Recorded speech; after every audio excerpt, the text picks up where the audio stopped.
Triangle fight లో కొంతవరకు నష్టపోయింది కాంగ్రెస్ పార్టీ. 12% ఓట్స్ నష్టపోయింది ఆ రోజు కాంగ్రెస్ పార్టీ ప్రజారాజ్యం మూలకంగా. తెలుగుదేశానికి ఎక్కువ పెద్ద నష్టం కూడా జరగలేదు. అయితే ఈసారి వచ్చేసరికల్లా కాంబినేషన్స్ లో ముఖ్యంగా కాపులకి టీడీపీ ఏమి ఇవ్వకపోవటం, శెట్టి బలిజలకు కూడా ఏమి సీట్లు ఇవ్వకపోవటం, పవన్ కళ్యాణ్ గారు కూడా ఆ రోజు అమలాపురం వచ్చేసేసి శెట్టి బలిజలము కాపులము అంటే ఇక్కడ నేను క్యాస్ట్ మాట్లాడుతున్నాను అనుకోకండి, జరిగినటువంటి వాస్తవాలు చెప్తున్నాను. It's all only facts, I'm just bringing.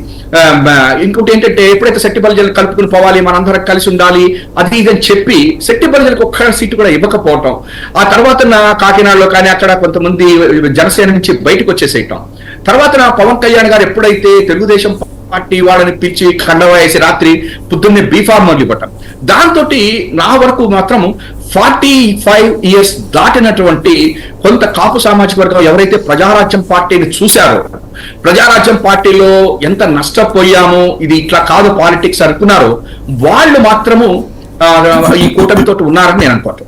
దానివల్ల ఇందాక మనం అనుకుంటున్నట్టుగా 2014 లో కూడా ఒక మాట ఏమంటున్నా అంటే 2014 లో అది పవన్ కళ్యాణ్ గారి ఇంపాక్ట్ కాదండి.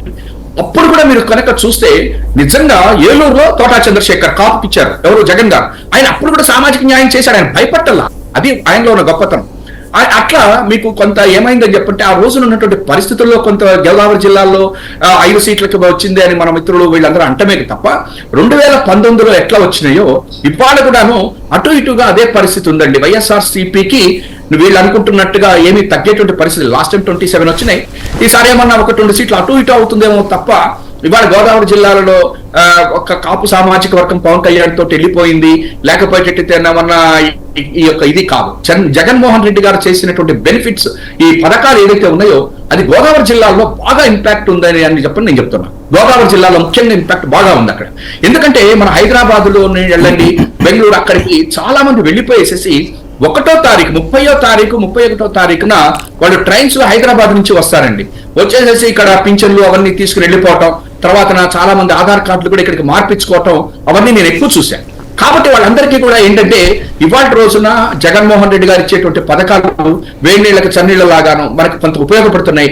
మన యొక్క జీవన ప్రమాణాలు పెంచుకోవడానికి జగన్ గారు చేస్తున్న పథకాలు అనేటువంటి దాంట్లో మీరు మొత్తం 100% అందరూ వేస్తారు అని చెప్పి నేను నమ్మను, కానీ ఒక 20-25% పైన 75% of the beneficiaries in west Godavari districts definite గా జగన్మోహన్ రెడ్డి గారితో ఉంటారు.